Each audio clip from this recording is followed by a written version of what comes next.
차가운 밤바람이 서울의 오래된 골목길 구석구석을 파고들었다. 가로등 불빛은 희미하게 젖은 길바닥을 비출 뿐이었고 떡볶이 장수의 외침도 잦아든지 오래 깊은 밤에 정적만이 감돌았다. 강지훈은 낡은 자전거 페달을 밟으며 허리를 숙였다. 그의 입에서는 하얀 입김이 차가운 공기 속으로 흩어졌다. 자전거 바퀴가 한 바퀴 구를 때마다 삶의 무게가 어깨를 짓눌렀지만 그의 눈빛에는 역경에 쉽게 굴하지 않겠다는 굳건한 의지가 서려 있었다. 오늘 밤도 여느 때와 마찬가지로 고된 하루 일을 마치고 집으로 돌아가는 길이었다. 어서 빨리 집에 기다리고 있을 어린 딸의 웃는 얼굴을 보고 싶다는 생각뿐이었다. 하지만 지우는 알지 못했다. 운명이 이 끝없이 펼쳐진 듯한 밤의 장막 속에서 그의 평범하고 고단했던 삶을 송두리째 바꿔놓을 예기치 못한 만남을 준비하고 있다는 것을. 그의 작은 딸 강소라. 7살 배기 소라의 해맑은 미소는 지훈이 이 힘겨운 세상을 살아가는 유일한 이유이자 가장 큰 위안이었다. 몇 년 전 아내가 병으로 세상을 떠난 후 지훈은 솔에게 아버지이자 어머니가 되어야 했다. 안정적인 직장을 구하는 것은 하늘의 별 따기였고 그는 닥치는 대로 임시직을 전전하며 하루하루를 버텨냈다.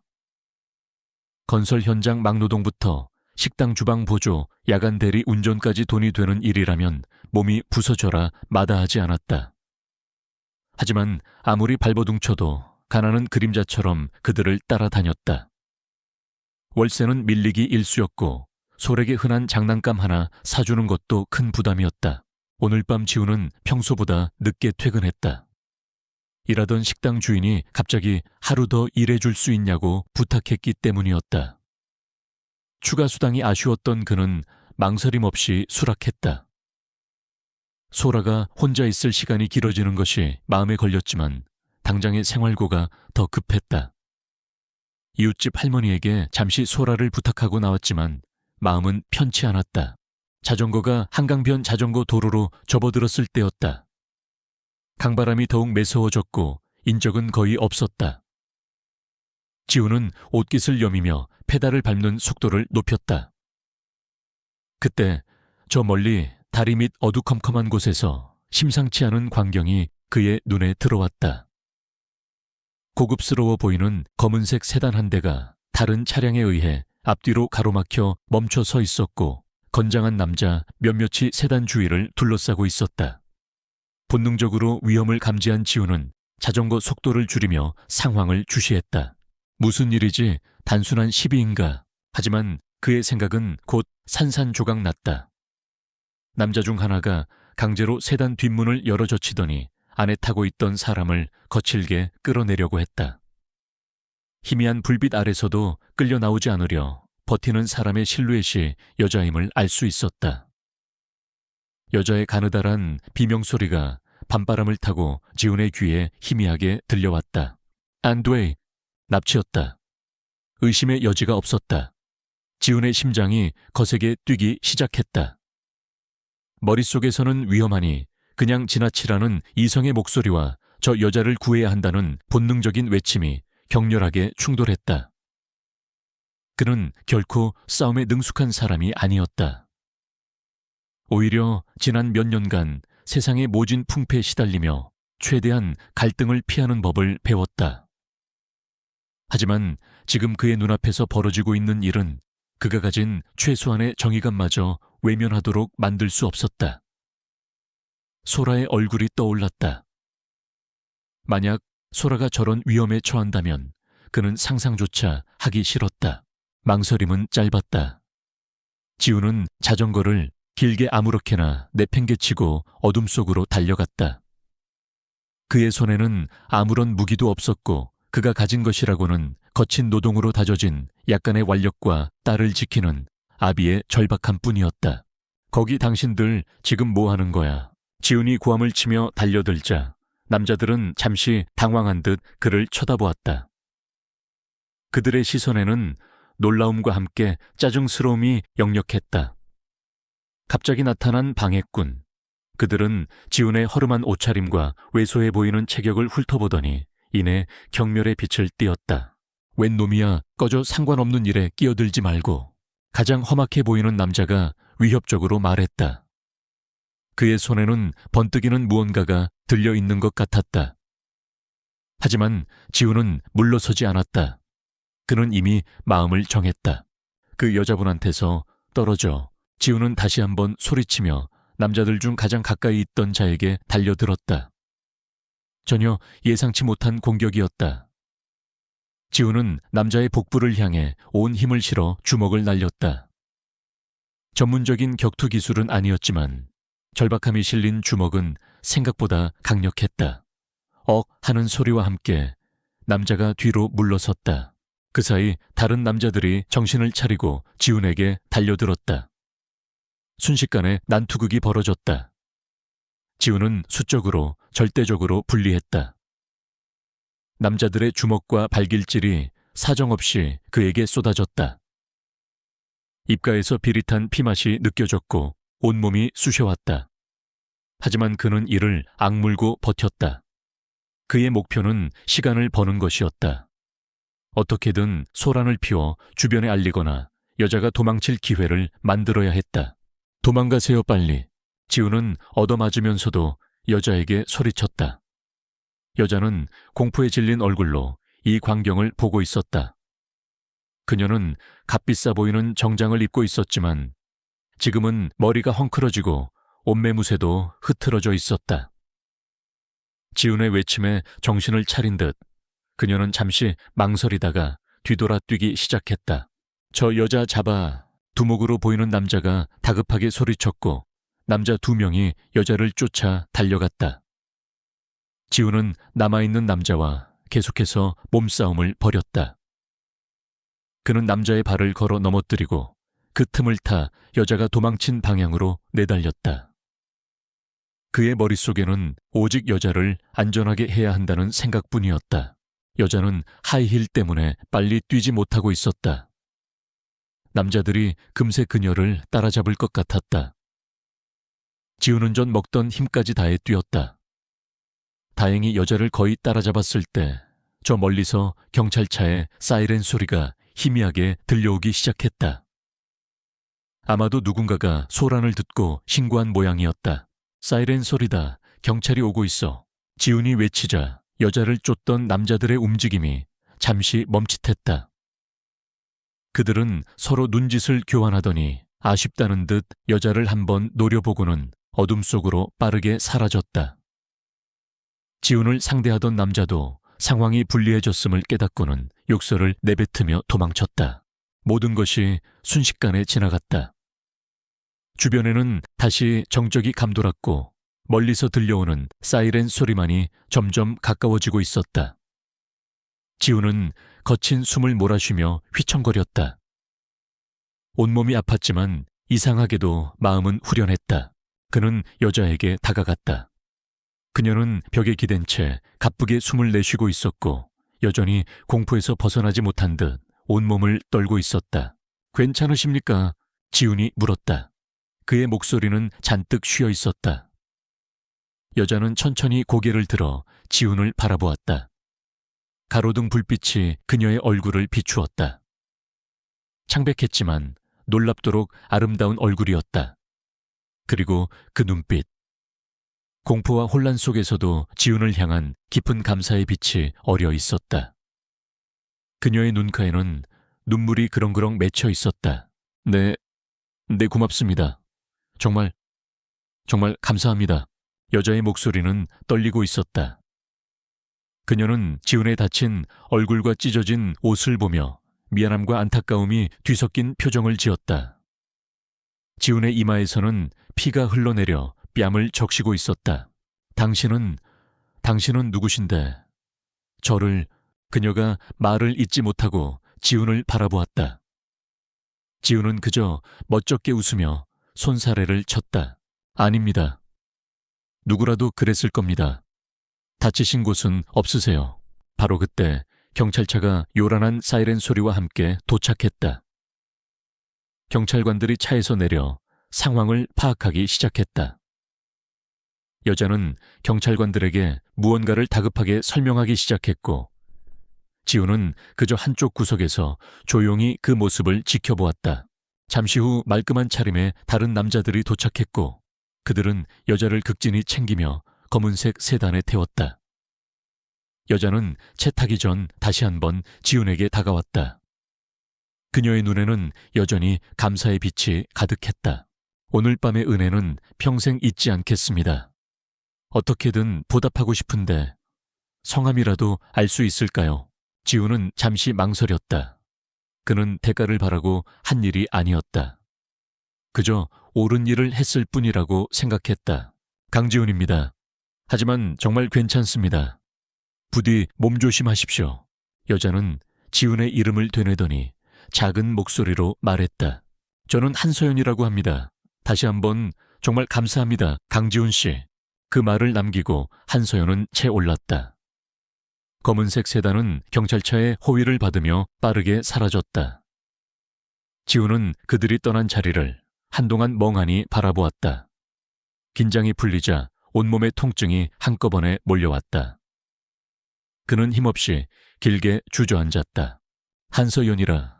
그는 그 이름을 나지막이 중얼거렸다. 낯선 이름이었다. 하지만 그녀의 눈빛 그 절박함과 감사함이 뒤섞인 강렬한 눈빛은 뇌리에 깊이 새겨졌다. 그는 자신이 엄청난 일에 휘말렸다는 것을 어렴풋이 느끼고 있었다. 경찰관 한 명이 지훈에게 다가와 몇 가지 질문을 했다. 지훈은 자신이 본 상황을 최대한 침착하게 설명했다. 다행히 경찰은 그를 용감한 시민으로 대우해 주었고 간단한 조사를 마친 후 집으로 돌아갈 수 있도록 배려해 주었다. 지훈은 길게 버려두었던 낡은 자전거를 일으켜 세웠다. 페달이 약간 휘었고 손잡이도 긁혀 있었다. 그는 한숨을 내쉬며 다시 자전거에 올랐다. 집으로 돌아가는 길은 유난히 길게 느껴졌다. 온몸이 쑤시고 아팠지만 마음 한구석에는 이상한 안도감과 함께 작은 자부심 같은 것이 피어오르고 있었다. 소라야 아바간다. 그는 밤하늘을 보며 중얼거렸다. 차가운 밤바람이 그의 상처를 스쳐 지나갔지만 그의 발걸음은 더 이상 무겁지 않았다. 어둠 속에서 한 줄기 빛을 본 것 같은 그런 밤이었다. 그는 아직 몰랐다. 오늘 밤의 이 용감한 행동이 그와 그의 딸 소라의 인생에 어떤 거대한 파장을 몰고 올지를. 그저 그는 지친 몸을 이끌고 사랑하는 딸이 기다리는 작은 집으로 향할 뿐이었다.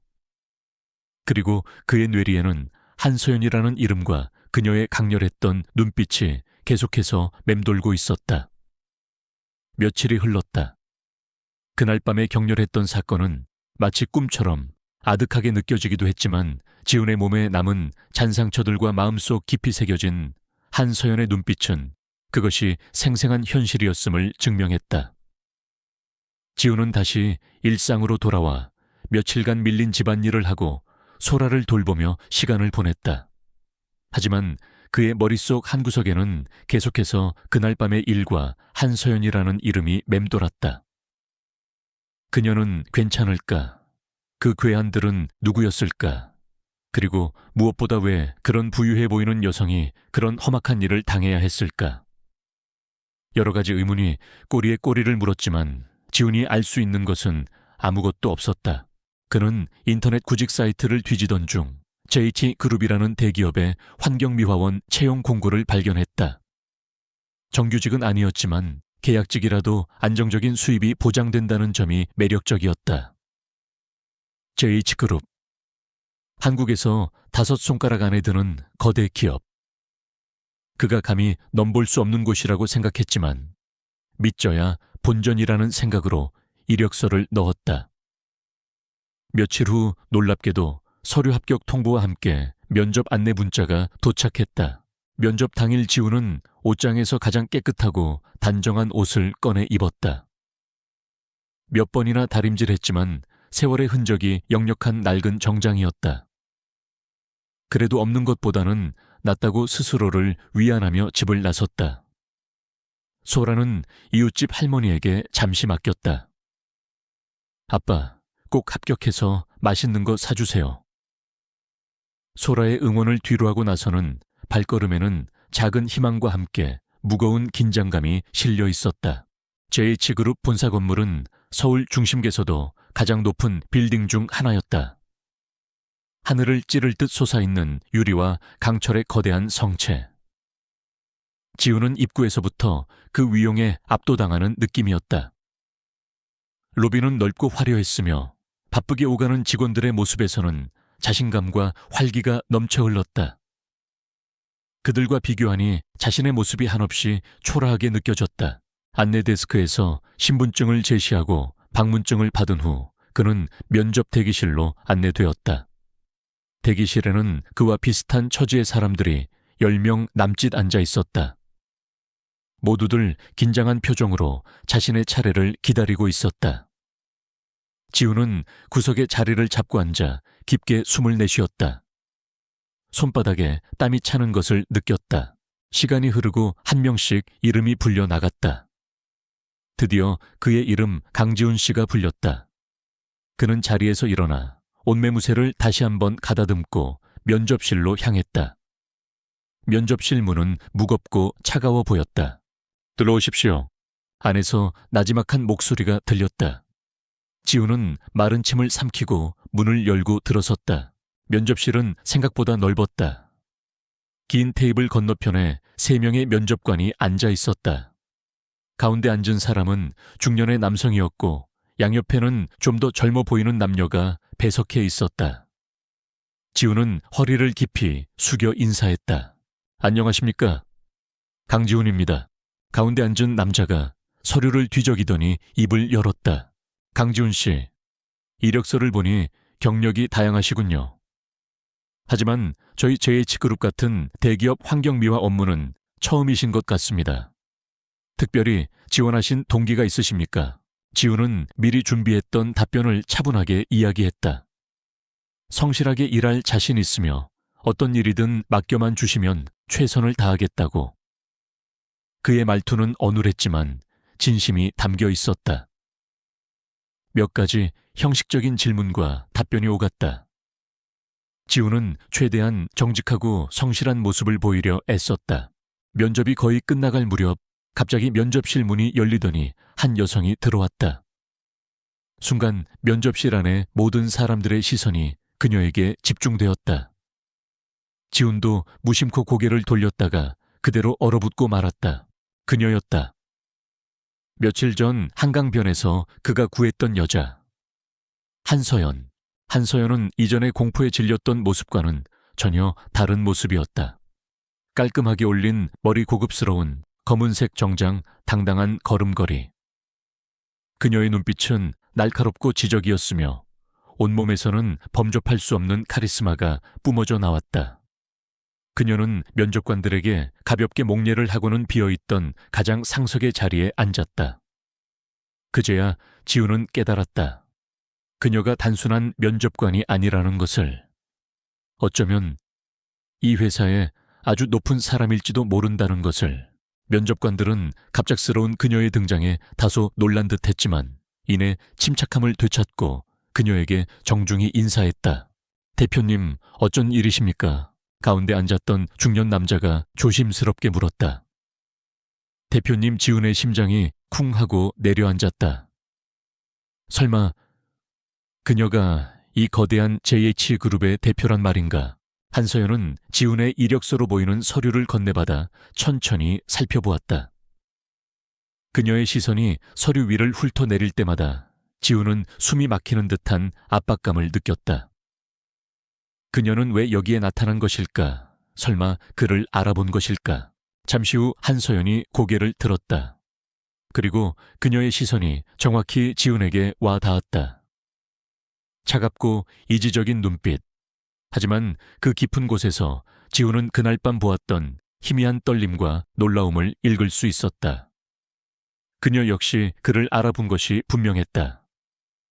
지훈의 임에는 아직 그날의 상처가 희미하게 남아 있었고 무엇보다 그의 눈빛 그 절박함 속에서도 강인함을 잃지 않았던 눈빛을 그녀가 잊을 리 없었다. 강지훈 씨, 한서연의 목소리는 낮고 차분했지만 묘한 울림이 있었다. 이력서에 보니 이전 직장에서 해고된 기록이 있군요. 특별한 사유라도 있었습니까? 예상치 못한 날카로운 질문이었다. 지우는 순간 당황했지만 이내 솔직하게 대답했다. 이전 직장에서 부당한 처우에 항의하다가 해고당했다고. 거짓말을 할 수도 있었지만 그녀 앞에서만큼은 그러고 싶지 않았다. 한서연은 지훈의 답변을 듣는 동안 아무런 표정 변화도 보이지 않았다. 그녀는 잠시 침묵하더니 다시 입을 열었다. 만약 당신에게 전혀 다른 기회가 주어진다면 어떻게 하시겠습니까? 예를 들어 환경미화 업무가 아니라 다른 종류의 일 말입니다. 지훈은 그녀의 말뜻을 이해할 수 없었다. 다른 종류의 일이라니 그는 그저 안정적인 직장이 필요했을 뿐이었다. 저는 어떤 일이든 가리지 않고 열심히 할 수 있습니다. 하지만 제가 잘 해낼 수 있는 일인지 한서연의 입가에 알 수 없는 미소가 희미하게 스쳐 지나갔다. 강지훈 씨의 용기와 정의감은 제가 잘 압니다. 그녀의 말에 다른 면접관들은 의아한 표정을 지었다. 지훈 역시 심장이 철렁했다. 그녀가 공개적으로 그날 밤의 일을 언급하려는 것일까? 오늘 면접은 이것으로 마치겠습니다. 결과는 추후 통보해 드리겠습니다. 한서연은 자리에서 일어서며 말했다. 다른 면접관들도 황급히 일어섰다. 지훈은 멍한 상태로 그저 꾸벅 인사를 하고 면접실을 나섰다. 건물을 빠져나오는 동안에도 지훈은 자신이 꿈을 꾸고 있는 것 같았다. 한서연, 그녀가 JH그룹의 CEO였다니. 그리고 그가 그녀의 목숨을 구한 것이었다. 이 모든 것이 현실이라고 믿기 어려웠다. 그는 착잡한 마음으로 집으로 돌아왔다. 합격할 수 있을까? 설령 합격한다 해도 그녀 밑에서 일하는 것이 괜찮을까? 그녀는 그에게 어떤 다른 일을 제안하려 했던 것일까? 수많은 생각들이 머릿속을 어지럽혔다. 며칠 후 지훈은 JH그룹으로부터 한 통의 전화를 받았다. 합격이었다. 하지만 그가 지원했던 환경미화원직이 아니었다. 그에게 제안된 직책은 CEO 직속 특별보좌팀 소속의 팀원이라는 듣도 보도 못한 생소한 자리였다. 월급은 그가 이전에 벌었던 어떤 금액보다도 훨씬 많았다. 지훈은 전화기를 든 채 한동안 아무 말도 할 수 없었다. 이것이 과연 그에게 주어진 기회일까? 아니면 또 다른 시험일까? 그는 한서연의 얼굴을 떠올렸다. 그 차갑고 이지적인 표정 뒤에 숨겨진 그날 밤의 절박했던 눈빛을. 그녀는 왜 그에게 이런 파격적인 제안을 한 것일까? 단순히 생명의 은인에 대한 보답일까? 아니면 다른 무언가가 있는 것일까? JH그룹 내부에서는 그녀의 지위가 불안정하다는 소문도 얼핏 들은 기억이 났다. 최근 주주총회를 앞두고 경영권을 위협받고 있다는 이야기도 있었다. 어쩌면 그날 밤의 납치 사건도 그것과 연관이 있는지도 몰랐다. 지훈은 깊은 고민에 빠졌다. 이 제안을 받아들인다면 그는 자신도 모르는 위험한 세계에 발을 들여놓게 될지도 몰랐다. 하지만 거절한다면 언제 다시 이런 기회가 올지 알 수 없었다. 무엇보다 솔에게 더 나은 환경을 제공해주고 싶다는 간절한 마음이 그의 결정을 재촉했다. 그는 전화기 너머에 인사팀 직원에게 떨리는 목소리로 대답했다. 네, 알겠습니다. 제안을 받아들이겠습니다. 그렇게 강지훈의 새로운 삶이 예고되고 있었다. 가난한 싱글 대디에서 거대 기업 CEO의 특별 보좌 팀원이라는 상상조차 할 수 없었던 변화의 시작이었다. 그는 앞으로 자신에게 어떤 일들이 펼쳐질지 전혀 예측할 수 없었지만 한 가지 확실한 것은 그의 삶이 더 이상 예전과 같지 않을 것이라는 점이었다. 그리고 그 중심에는 미스터리한 여인 한서연이 있었다. 그녀의 차가운 카리스마 뒤에는 어떤 비밀이 숨겨져 있을까? 그리고 그녀는 왜 하필 그를 선택했을까? 지훈은 불안감과 함께 기묘한 기대감을 느끼며 새로운 도전을 준비하기 시작했다. 그가 발을 들여놓으려는 세계는 그가 상상하는 것보다 훨씬 더 복잡하고 위험한 곳일지도 몰랐다. 새로운 직함이 적힌 사원증을 목에 건 강지훈은 JH그룹의 거대한 유리문 안으로 들어섰다. CEO 직속 특별 보좌팀. 아직도 이 직함은 그에게 어색하기 짝이 없었다. 며칠 전까지만 해도 상상조차 할 수 없었던 일이었다. 그의 발걸음은 설렘보다는 불안감으로 조금 무거웠다. 그가 입고 있는 깨끗하지만 몸에 맞지 않는 정장처럼 이 새로운 환경은 그에게 아직 너무나 낯설고 버거웠다. 인사팀 직원의 안내를 받아 도착한 곳은 CEO 사무실이 있는 층의 한쪽 구석에 마련된 작은 사무실이었다. 특별 보좌팀이라는 거창한 이름과는 달리 사무실은 단출했다. 책상 2개와 캐비닛 하나가 전부였다. 한쪽 책상에는 이미 한 명의 여직원이 앉아 서류를 검토하고 있었다. 그녀는 지훈을 발견하고는 자리에서 일어나 가볍게 목례를 했다. 안녕하세요, 강지훈 씨. 저는 김민지라고 합니다. 앞으로 함께 일하게 될 팀원입니다. 김민지는 20 후반쯤으로 보이는 안경을 쓴 차분한 인상의 여성이었다. 그녀의 목소리는 부드러웠지만 눈빛에서는 빈틈없는 일 처리 능력이 엿보였다. 아, 네. 안녕하십니까? 강지훈입니다. 잘 부탁드립니다. 지훈은 어색하게 인사하며 고개를 숙였다. 김민지는 희미하게 미소를 지으며 그에게 빈자리를 안내했다. 대표님께서는 강지훈 씨에게 특별히 지시하신 업무는 아직 없으십니다. 당분간은 저와 함께 팀 업무를 파악하시면서 회사에 적응하시는 것이 좋겠습니다. 네, 알겠습니다. 혹시 제가 주로 어떤 일을 하게 되는지 여쭤봐도 되겠습니까? 지훈의 질문에 김민지는 잠시 망설이는 듯했다. 저희 팀은 대표님의 개인적인 업무를 보좌하는 것 외에도 비공식적인 정보 수집이나 특수 상황 대응 같은 일들을 맡기도 합니다. 자세한 내용은 차차 아시게 될 겁니다. 비공식적인 정보 수집 특수 상황 대응. 지훈은 그 말뜻을 정확히 이해하기 어려웠지만 결코 평범한 업무는 아닐 것이라는 예감이 들었다. 그는 자신이 발을 들인 곳이 생각보다 더 복잡한 세계일지도 모른다는 것을 다시 한번 느꼈다. 그의 첫날은 그렇게 어색함과 긴장감 속에서 흘러갔다.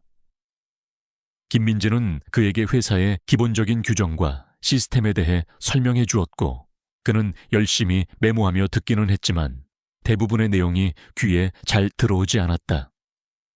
점심시간에는 구내식당에서 혼자 밥을 먹었다.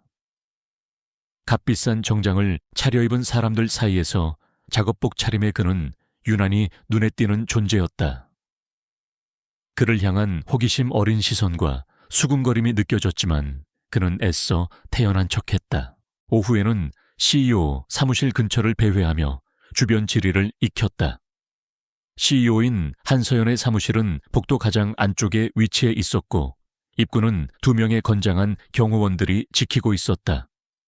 그들의 날카로운 눈빛은 지훈의 가슴을 서늘하게 만들었다. 그때 복도 저편에서 한 무리의 사람들이 다가왔다. 중심에는 한서연이 있었고 그녀의 곁에는 비서로 보이는 여성과 몇몇 임원들이 따르고 있었다. 지훈은 순간 당황하여 어떻게 해야 할지 몰랐다. 그는 자신도 모르게 허리를 깊이 숙여 인사했다. 한서연은 잠시 걸음을 멈추고 지훈을 바라보았다. 그녀의 표정은 여전히 차갑고 무심했지만 눈빛은 그날 면접 때처럼 미묘하게 흔들리는 듯 했다.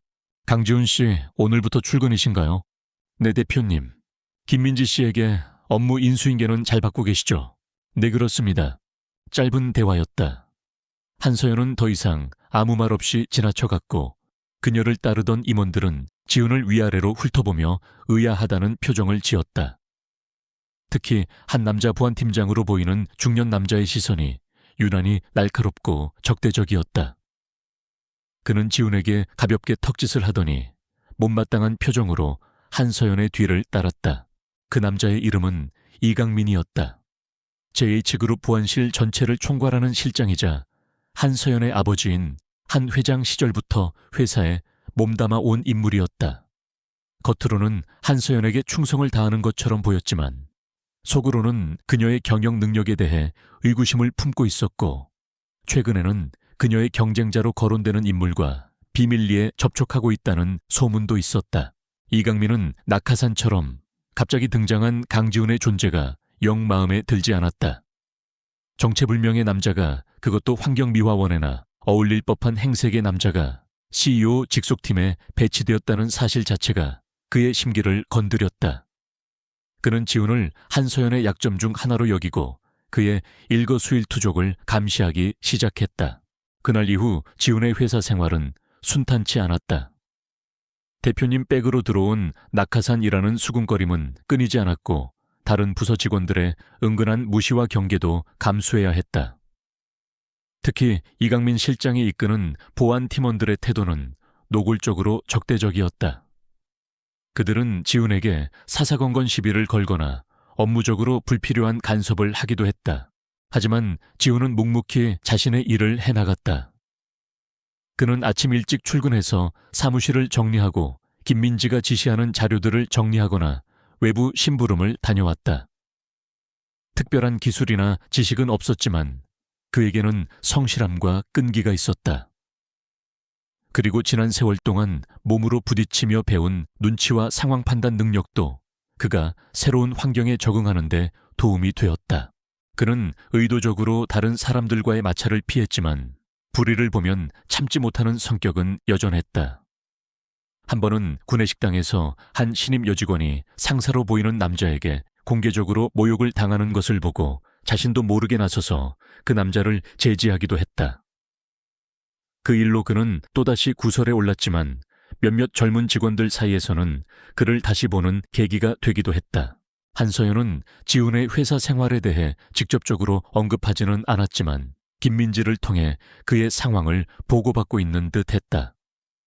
그녀는 여전히 지훈에게 특별한 임무를 지시하지 않았지만 가끔 복도에서 마주칠 때면 의미심장한 눈빛으로 그를 바라보곤 했다. 그 눈빛 속에는 걱정과 미안함, 그리고 어쩌면 작은 기대감 같은 것이 뒤섞여 있는 것처럼 느껴졌다. 그러던 어느 날 퇴근 시간을 조금 앞두고 한서연이 지훈을 자신의 사무실로 불렀다. 지훈이 긴장된 마음으로 CEO 사무실에 들어서자 한서연은 책상에 앉아 복잡한 표정으로 창밖을 바라보고 있었다. 강지훈 씨, 앉으세요. 그녀의 목소리는 평소보다 조금 낮고 지쳐 보였다. 지훈은 조용히 소파에 앉았다. 회사 생활은 좀 어떻습니까? 힘들진 않으시고요.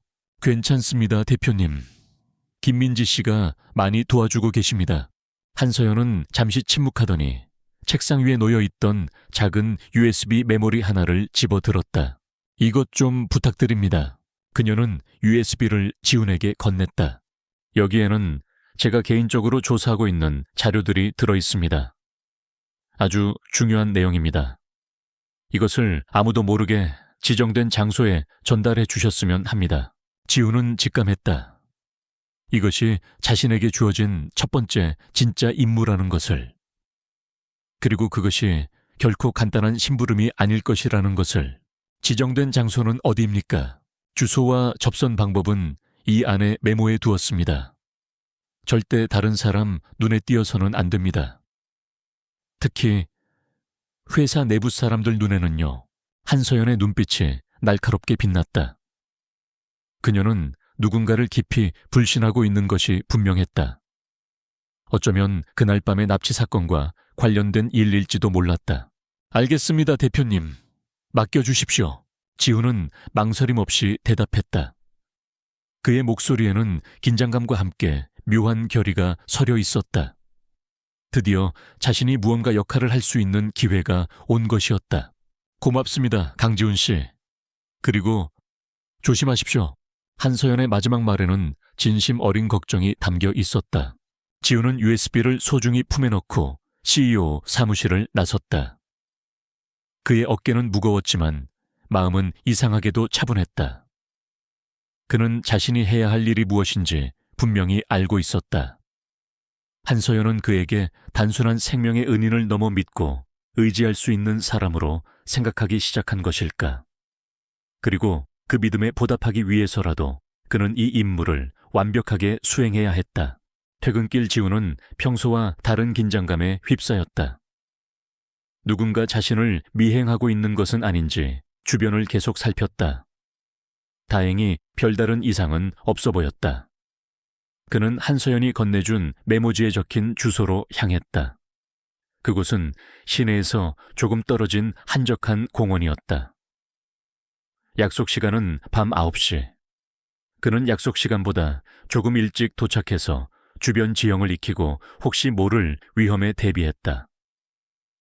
그의 심장이 조용하지만 강하게 뛰고 있었다. 낯선 정장만큼이나 어색했던 그의 새로운 역할이 이제 조금씩 그의 몸에 맞춰지고 있는 듯한 느낌이었다. 밤 9시 정각 약속 장소인 공원 벤치에는 아무도 없었다. 지우는 초조하게 주위를 둘러보았다. 가로등 불빛만이 드문드문 어둠을 밝히고 있었고 바람에 나무잎 스치는 소리만이 정적을 갈랐다. 혹시 장소가 변경된 것은 아닐까? 아니면 자신이 너무 일찍 온 것일까? 여러 생각이 머릿속을 스쳐 지나갔다. 그는 한서연이 건네준 USB를 품 안에서 다시 한번 확인했다. 이 작은 물건 안에 JH그룹의 운명을 좌우할지도 모르는 정보가 담겨 있다니 믿기지 않았다. 그때 저만치에서 한 남자의 희미한 실루엣토이 나타났다. 남자는 검은색 모자를 깊게 눌러쓰고 코트 깃을 세워 얼굴을 가린 채 천천히 다가왔다. 지우는 긴장을 늦추지 않고 남자의 움직임을 주시했다. 남자는 지훈이 앉은 벤치에서 몇 걸음 떨어진 곳에 멈춰 서더니 낮은 목소리로 물었다. 혹시 북극성을 찾으러 오셨습니까? 북극성. 한서연이 알려준 암호였다. 지훈은 침착하게 대답했다. 네, 작은 곰이 보냈습니다. 작은 곰. 그것은 한서연을 지칭하는 암호인 듯 했다. 남자는 그제야 안심한 듯 고개를 끄덕였다. 물건은 가져오셨습니까? 지우는 품 안에서 USB를 꺼내 남자에게 건넸다. 남자는 USB를 받자마자 재빨리 코트 안주머니에 넣었다. 수고하셨습니다. 이쪽으로 오시죠. 전달해야 할 것이 있습니다. 남자는 지훈을 이끌고 공원 한쪽 구석 더욱 어둡고 외진 곳으로 향했다. 지훈은 순간 경계심을 늦추지 않았지만 남자의 태도에서 저기는 느껴지지 않았다. 그들은 낡은 창고처럼 보이는 건물 앞에 멈춰 섰다. 남자가 문을 두드리자 안에서 육중한 문이 열리는 소리가 들렸다. 안은 생각보다 넓었고 여러 대의 컴퓨터와 감시 장비들이 어지럽게 놓여 있었다. 마치 비밀 정보기관의 아지트 같은 분위기였다. 몇몇 사람들이 분주하게 움직이고 있었는데 그들 역시 평범해 보이지는 않았다. 여기는 지훈이 의아한 표정으로 묻자 처음 그를 안내했던 남자가 대답했다. 한 대표님을 돕는 저희 팀의 비밀 거점 중 하나입니다. 강지훈 씨에 대해서는 이미 대표님께 말씀을 들어서 알고 있습니다. 앞으로 저희와 협력할 일이 많을 겁니다. 남자는 자신을 박 실장이라고 소개했다. 그는 한서연의 오랜 충복이자 그녀의 아버지인 선대 회장 시절부터 비밀리에 정보 수집과 보안 업무를 담당해 온 인물이었다. 그날 밤 납치 사건 이후 한서연은 박 실장에게 특별 지시를 내려 내부의 적과 외부의 위협에 대한 본격적인 조사를 시작했던 것이다. 박 실장은 지훈에게 한서연이 처한 상황에 대해 좀 더 자세히 설명해 주었다. 현재 JH그룹 내부에는 한서연의 경영권을 빼앗으려는 세력들이 암암리에 움직이고 있으며 그 배후에는 경쟁사인 태성그룹의 윤 회장이 있다는 정황이 포착되었다는 것이었다. 윤 회장은 과거 한서연의 아버지와 극심한 경쟁 관계였으며 JH그룹을 삼키기 위해 수단과 방법을 가리지 않는 인물로 알려져 있었다. 그날 밤의 납치 사건 역시 그들의 소행일 가능성이 높았다. 대표님께서는 강지훈 씨의 용기와 판단력을 높이 평가하고 계십니다.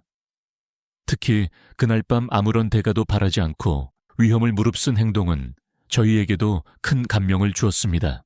박 실장의 말에 지우는 얼굴이 조금 붉어졌다. 저는 그저 제가 해야 할 일을 했을 뿐입니다. 그 해야 할 일을 제대로 하는 사람이 드문 세상입니다. 강지훈 씨 부디 대표님을 도와주십시오. 저희도 최선을 다해 돕겠습니다. 지우는 박 실장의 진심 어린 눈빛을 보며 고개를 끄덕였다. 그는 더 이상 혼자가 아니었다. 그에게는 이제 함께 싸울 동료들이 생긴 것이었다.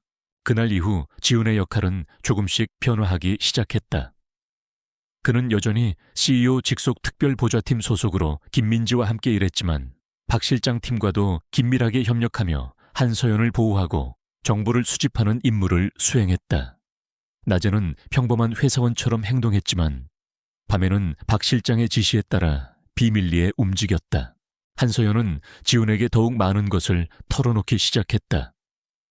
그녀는 자신이 느끼는 불안감 내부의 배신자에 대한 의심, 그리고 아버지로부터 물려받은 회사를 지켜야 한다는 무거운 책임감에 대해 이야기했다. 지훈은 말없이 그녀의 이야기를 들어주었고 때로는 자신의 경험에서 우러나온 진심 어린 조언을 건네기도 했다. 그럴 때마다 한서연의 눈빛은 부드럽게 풀렸고 그녀는 지훈에게서 깊은 신뢰와 안정감을 느끼는 듯했다. 하지만 상황은 점점 더 악화되고 있었다.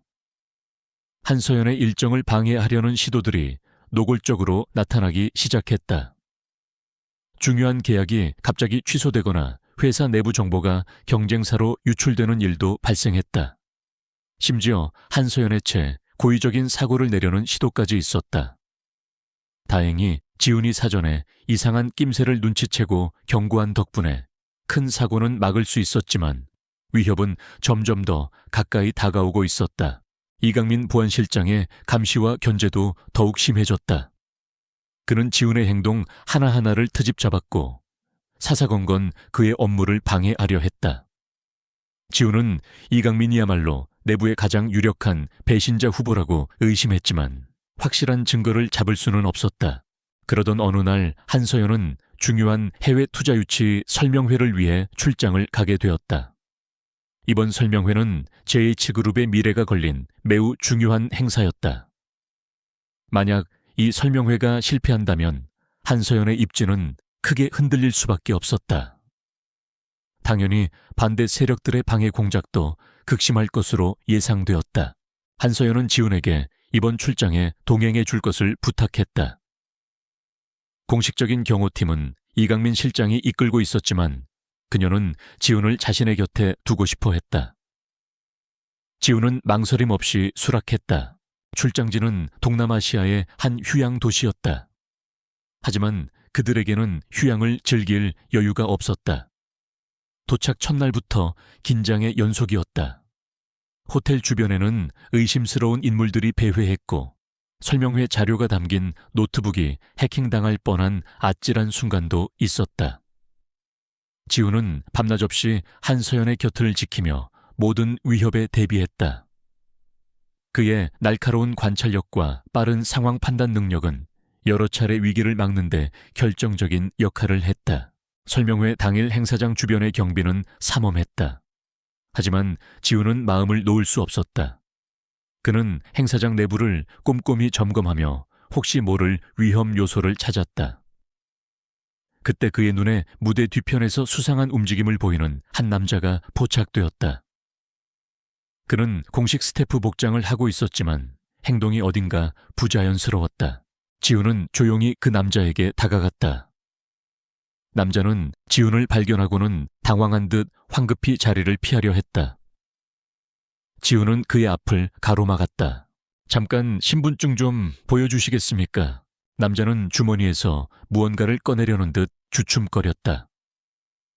지훈은 그 순간을 놓치지 않고 남자의 팔을 낚아챘다. 격렬한 몸싸움 끝에 남자는 제압되었고 그의 품 안에서 소형 폭발 장치가 발견되었다. 만약 지훈이 아니었다면 끔찍한 참사가 벌어질 뻔했던 순간이었다. 이 사건으로 인해 설명회는 잠시 중단되었지만 오히려 한서연의 위기대처 능력을 보여주는 계기가 되었다. 그녀는 침착하게 상황을 수습하고 더욱 당당하게 설명회를 진행하여 투자자들에게 깊은 인상을 남겼다. 그리고 그 모든 과정에서 지우는 그림자처럼 그녀의 곁을 지켰다. 출장에서 돌아온 후 한서연은 지훈을 자신의 사무실로 불렀다. 그녀는 진심으로 감사를 표하며 그에게 파격적인 보너스를 제안했다. 하지만 지훈은 정중히 사양했다. 저는 제가 해야 할 일을 했을 뿐입니다, 대표님. 그리고 대표님의 안전이 저에게는 가장 큰 보상입니다. 한서연은 지훈의 말에 감동한 듯 한동안 아무 말도 하지 못했다. 그녀는 지훈에게서 돈이나 명예가 아닌 진정한 충성심과 헌신을 보았다. 그것은 그녀가 그토록 찾아 헤매던 것이었다. 강지훈 씨, 당신은 정말 특별한 사람입니다. 그녀의 목소리에는 따뜻한 온기가 담겨 있었다. 지훈은 그저 겸손하게 미소를 지을 뿐이었다. 하지만 그들의 싸움은 아직 끝나지 않았다. 보이지 않는 거대한 거미줄은 여전히 그들을 옥죄고 있었고 어둠 속의 그림자들은 더욱 교활하고 집요하게 그들을 위협해왔다. 지훈은 한서연을 지키기 위해 그리고 자신의 소중한 딸 소라와의 평범한 행복을 되찾기 위해 이 위험한 싸움에서 결코 물러설 수 없었다. 그는 조용히 움직이며 적들의 빈틈을 찾기 시작했다. 마치 먹잇감을 노리는 맹수처럼 그의 눈빛은 차갑고 예리하게 빛나고 있었다. 해외 출장에서 돌아온 후 JH그룹은 잠시 평온을 되찾은 듯 보였다. 투자 유치 설명회의 성공으로 한서연 대표의 입지는 더욱 공고해졌고 반대 세력들은 잠시 숨을 죽인 것처럼 느껴졌다. 강지훈 역시 한서연의 절대적인 신임 아래 자신의 역할을 묵묵히 수행하며 딸 소라와 함께하는 소소한 행복을 되찾아가고 있었다. 하지만 그 평온은 폭풍전야의 고요함과도 같았다. 어둠 속에 숨어있던 적들은 더욱 치밀하고 악랄한 계획을 준비하고 있었다. 그들의 첫 번째 목표는 한서연의 가장 강력한 방패이자 신뢰하는 조력자가 된 강지훈을 제거하는 것이었다. 지훈의 존재는 그들의 계획의 가장 큰 걸림돌이었기 때문이었다. 그들은 지훈의 깨끗하지 않은 과거와 낙하산이라는 꼬리표를 이용해 그를 함정에 빠뜨릴 음모를 꾸몄다. 사건은 예기치 않은 곳에서 터졌다. JH그룹의 신제품 개발과 관련된 극비 정보가 경쟁사인 태성그룹으로 유출된 것이다. 이 정보는 JH그룹의 미래 성장 동력과 직결된 매우 중요한 것이었고 유출 사실이 알려지자 회사 내부는 발칵 뒤집혔다. 긴급 이사회가 소집되었고 한서연 대표는 이사들로부터 거센 질책을 받아야 했다. 내부 감사가 즉시 시작되었고 모든 화살은 공교롭게도 강지훈에게 향했다. 그가 최근 신제품 개발팀 사무실 주변을 배회하는 모습이 CCTV에 여러 차례 포착되었고 그의 개인 컴퓨터에서는 태성그룹 측과 접촉한 것으로 의심되는 이메일 흔적이 발견되었다. 결정적으로 그의 개인 사물함에서 거액의 현금 다발이 발견되면서 상황은 걷잡을 수 없이 악화되었다. 모든 증거들이 그를 범인으로 지목하고 있었다. 강지훈 씨, 이게 도대체 어떻게 된 일입니까? 보안실장 이강민은 지훈의 멱살이라도 잡을 듯이 몰아세웠다. 그의 눈빛에는 의심과 함께 통쾌함마저 서려 있는 듯했다. 지훈은 억울함을 호소했지만 아무도 그의 말을 믿어주지 않았다. 그는 완벽하게 짜인 각본의 희생양이 되어가고 있었다. 한서연은 충격과 혼란에 휩싸였다. 그녀는 지훈을 믿었지만 눈앞에 제시된 증거들은 너무나 명백했다. 이사들은 당장 강지훈을 해고하고 경찰에 고발하라고 압박했다. 만약 그가 정말 배신자라면 자신은 가장 믿었던 사람에게 뒤통수를 맞은 셈이었다. 하지만 그녀의 마음 한구석에서는 여전히 지훈에 대한 믿음이 남아있었다. 그 절박한 상황에서도 돈이나 명예를 거부했던 그의 눈빛 자신을 위해 목숨을 걸었던 그의 용기를 그녀는 잊을 수 없었다. 결국 한서연은 지훈을 직위 해제하고 대기 발령을 내리는 선에서 사태를 일단락지었다. 경찰 조사는 보류되었지만 그는 사실상 회사에서 쫓겨난 것이나 다름없었다. CEO의 총애를 받던 낙하산의 추악한 배신이라는 소문이 파다하게 퍼져나갔고 지훈은 하루아침에 영웅에서 역적으로 전락했다. 집으로 돌아온 지훈은 깊은 절망감에 휩싸였다. 그는 결백했지만 아무도 그의 말을 믿어주지 않았다. 무엇보다 솔에게 떳떳하지 못한 아빠가 되었다는 사실이 그를 가장 고통스럽게 했다. 그는 방 안에 틀어박혀 며칠 동안 식음을 전폐했다. 한소연은 괴로웠다. 이사회의 압박은 계속되었고 지훈을 해고하라는 요구는 더욱 거세졌다. 하지만 그녀는 차마 그럴 수 없었다. 그녀는 비밀리에 박 실장에게 지시하여 이번 사건의 진상을 다시 한번 철저히 조사하도록 했다. 그리고 김민지를 통해 지훈에게 힘든 시기이지만 결코 좌절하지 말라는 메시지를 전달했다. 지훈은 김민지가 전해준 한서연의 메시지를 받고 다시 한번 마음을 다잡았다. 자신을 믿어주는 사람이 있다는 사실만으로도 큰 위안이 되었다. 그는 이대로 무너질 수 없었다. 자신의 결백을 증명하고 이 거대한 음모의 배후를 밝혀내야 했다. 그는 과거 자신의 인맥을 총동원하여 단서를 찾기 시작했다. 밑바닥 생활을 전전하며 알게 된 다양한 분야의 사람들이었다. 그들 중에는 어둠의 세계에 발을 담그고 있는 사람들도 있었지만 지훈에게는 은혜를 입었거나 그의 강직한 성품을 믿는 이들이었다. 그러던 중 지훈은 과거 함께 막노동을 했던 친구 철민에게서 뜻밖의 연락을 받았다.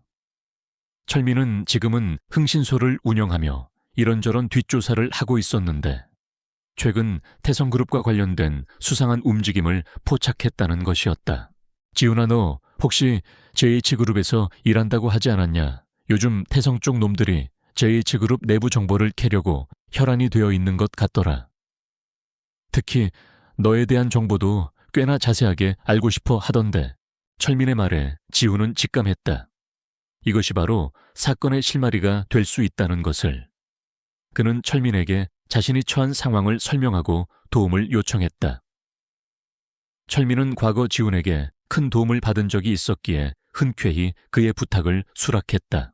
철민의 정보망은 생각보다 넓고 깊었다. 며칠 후 그는 결정적인 단서를 가지고 지훈을 찾아왔다.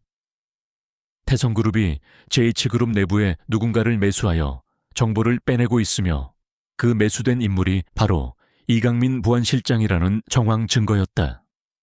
이강민은 거액의 돈을 받고 태성그룹의 정보를 넘기는 동시에 강지훈에게 모든 죄를 뒤집어 씌우는 공작에도 깊이 관여하고 있었다. 그가 지훈의 사물함에 돈다발을 넣어둔 장본인이었고 CCTV 영상과 이메일 기록 역시 교묘하게 조작했던 것이다. 이강민 그 자식 역시. 지훈은 분노했지만 동시에 냉정함을 잃지 않았다. 이것은 단순한 정황 증거일 뿐 법정에서 이강민의 죄를 입증하기에는 부족했다. 그에게는 더 확실한 물증이 필요했다. 그는 박 실장에게 이 사실을 알렸고 박 실장 역시 이강민을 예의주시하고 있던 터라 지훈의 정보에 신빙성을 더했다. 이제 남은 것은 이강민이 태성그룹과 접촉하는 현장을 덮치거나 그의 배신 행위를 증명할 결정적인 증거를 확보하는 것이었다. 한소연은 지훈과 박 실장으로부터 모든 보고를 받고 결단을 내려야 했다. 이강민은 회사 내에서 막강한 영향력을 가진 인물이었고 섣불리 건드렸다가는 역풍을 맞을 수도 있었다. 하지만 그녀는 더 이상 망설이지 않았다. 지훈에 대한 믿음, 그리고 회사를 지켜야 한다는 책임감이 그녀를 움직였다.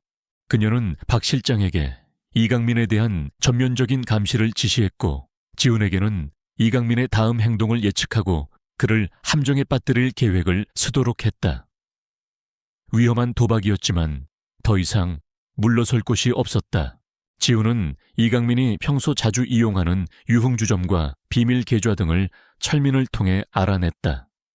그리고 이강민이 태성그룹 측과 은밀히 접선할 만한 장소와 시간을 예측하여 덫을 놓기 시작했다. 그는 자신이 미끼가 되어 이강민을 유인할 계획이었다.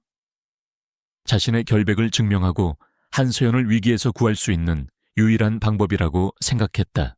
며칠 밤낮으로 이어진 잠복과 추적 끝에 마침내 기회가 찾아왔다.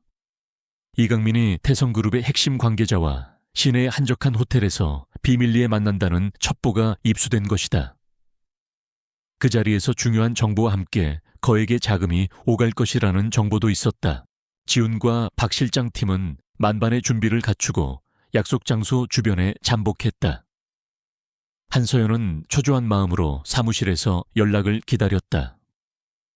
이번 작전의 성공 여부에 모든 것이 달려 있었다. 밤이 깊어지고 약속 시간이 다가오자 이강민과 태성그룹 관계자가 차례로 호텔 안으로 들어갔다. 지훈은 심호흡을 하며 동료들에게 신호를 보냈다. 드디어 방역의 시간이 온 것이었다. 그의 가슴은 뜨겁게 타오르고 있었다. 과거의 어두운 그림자가 아닌 현재의 빛을 향해 나아가는 그의 발걸음은 단호하고 거침없었다. 호텔 복도는 숨막히는 긴장감으로 가득 찼다. 강지훈과 박 실장 팀은 이강민과 태성그룹 관계자가 들어간 스위트룸 문 앞에 조용히 포진했다. 지훈은 손짓으로 각자의 위치를 다시 한번 확인시키고 심호흡을 가다듬었다.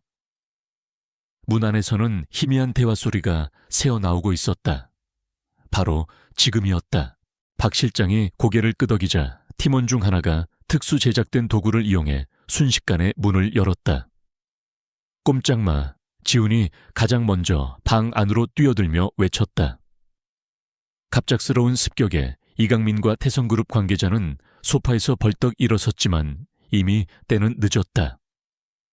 건장한 팀원들이 순식간에 그들을 제압했다. 테이블 위에는 서류 가방 2개가 놓여 있었다. 하나는 JH그룹의 로고가 찍힌 가방이었고 다른 하나는 돈다발로 보이는 것이 가득 채워진 가방이었다. 모든 것이 예상대로였다. 이강민 실장님, 이런 곳에서 뭘 하고 계셨습니까? 지훈이 차가운 목소리로 물었다. 이강민의 얼굴은 당혹감과 분노로 일그러졌다. 내 놈들이 감히 이거 놔. 내가 누군지 알고 이래. 그는 발악했지만 이미 상황은 종료된 후였다. 박 실장은 차분하게 그의 권리를 고지하고 현장에서 발견된 증거물들을 확보했다. 태성그룹 관계자는 얼굴이 하얗게 질린 채 아무 말도 하지 못했다. 모든 건 녹화되고 있습니다, 이 실장님. 이제 그만 발버둥 치시는 게 좋을 겁니다. 박 실장의 말에 이강민은 허탈한 표정으로 고개를 떨구었다. 그의 오랜 배신 행각이 막을 내리는 순간이었다. 다음 날 JH그룹은 발칵 뒤집혔다. 보안실장 이강민이 산업 스파이 혐의로 긴급 체포되었다는 소식은 순식간에 회사 전체로 퍼져나갔다. 그동안 강지훈을 범인으로 몰았던 분위기는 반전되었고 그를 동정하거나 그의 결백을 믿기 시작하는 목소리들이 나오기 시작했다. 하지만 진짜 싸움은 아직 시작되지 않았다. 이강민은 꼬리에 불과했다. 그의 배후에는 태성그룹 윤 회장이라는 거대한 몸통이 버티고 있었고 JH그룹 내부에도 그와 결탁한 세력들이 여전히 남아있었다.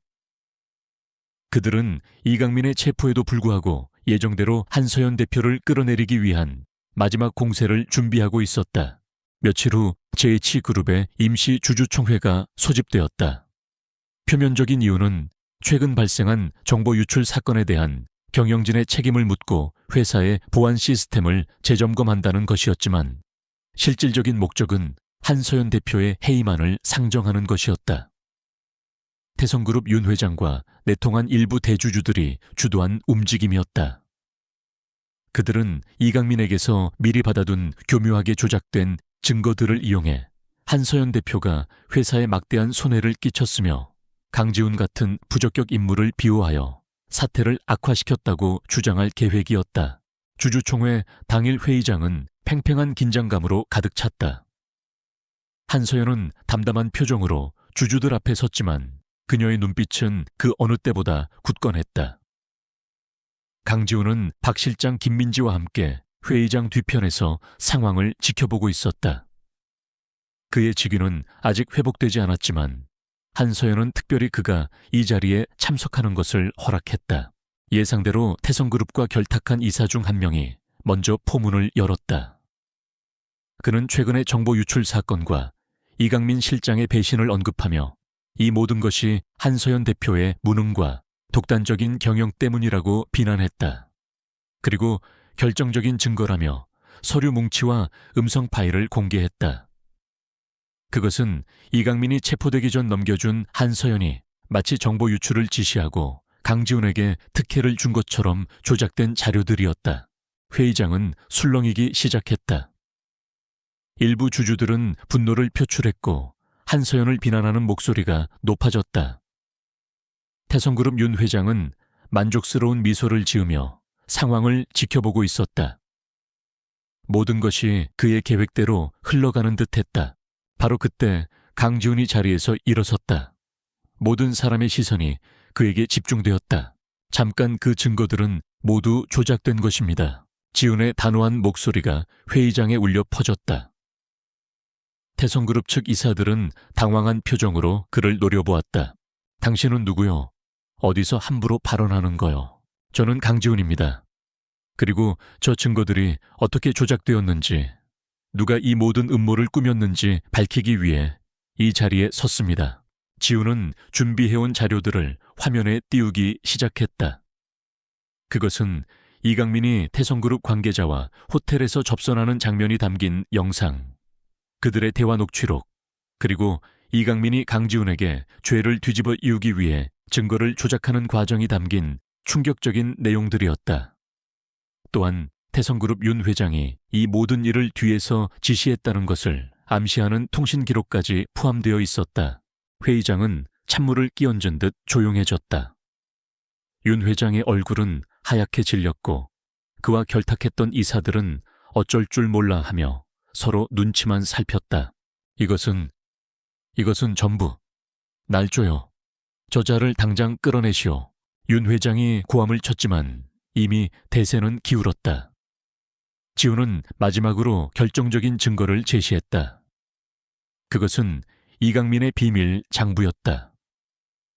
그 안에는 그가 태성그룹으로부터 받은 검은 돈의 액수와 날짜, 그리고 JH그룹 내부 정보를 넘긴 대가로 약속받은 것들이 상세하게 기록되어 있었다.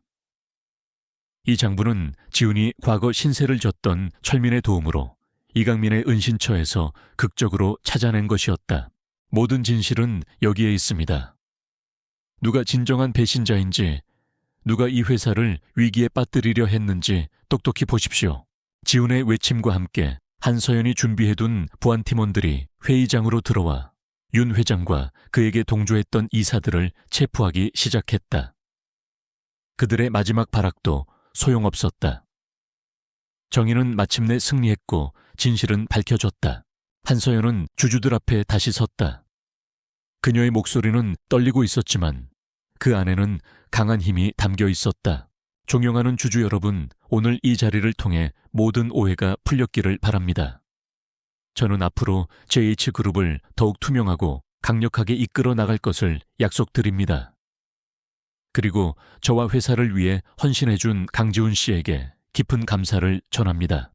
회의장에서는 우레와 같은 박수 소리가 터져 나왔다. 강지훈은 그저 묵묵히 고개를 숙였다. 그의 얼굴에는 망감이 교차하는 듯했다. 길고 길었던 싸움이 드디어 끝난 것이었다. 주주총회가 끝난 후 한서연은 강지훈을 따로 만났다. 그녀는 그의 손을 잡으며 진심으로 고마움을 전했다. 강지훈 씨, 당신이 아니었다면 정말 어떻게 됐을지 상상도 할 수 없습니다. 고맙습니다. 정말 고맙습니다. 제가 할 일을 했을 뿐입니다, 대표님. 아닙니다. 당신은 그 이상을 해냈어요. 당신은 제 생명의 은인일 뿐만 아니라 JH그룹을 구한 영웅입니다. 한서연은 그에게 정식으로 CEO 직속 특별보좌팀 팀장직을 제안했다. 더 이상 어색한 낙하산이 아닌 그의 능력과 헌신에 걸맞은 자리였다. 지훈은 잠시 망설였지만 이내 그녀의 제안을 수락했다. 그는 더 이상 도망치거나 숨지 않을 것이었다. 그에게는 지켜야 할 사람들과 책임져야 할 미래가 있었다.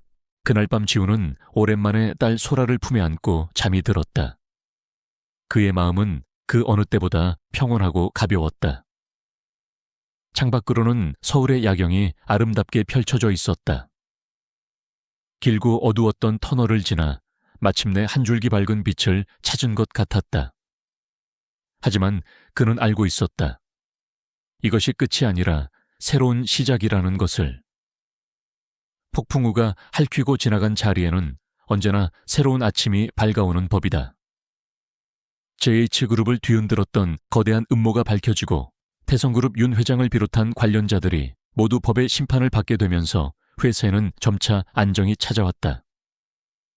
한서연 대표는 이번 사태를 계기로 더욱 강력한 리더십을 발휘하며 그룹 전체를 혁신하고 재정비하는 작업에 착수했다. 그녀의 곁에는 이제 CEO 직속 특별보좌팀 팀장이 된 강지훈이 든든하게 자리를 지키고 있었다. 강지훈의 삶은 이전과는 완전히 달라졌다. 더 이상 낡은 자전거를 타고 새벽 찬바람을 맞으며 고된 임시직을 전전하지 않아도 되었다. 그에게는 번듯한 직함과 안정적인 수입, 그리고 무엇보다 동료들의 존경과 신뢰가 주어졌다. 회사 내에서 그를 낙하산이라 수군대던 사람들은 이제 아무도 없었다. 대신 그의 용기와 헌신, 그리고 뛰어난 위기, 대처 능력을 칭찬하는 목소리가 높았다.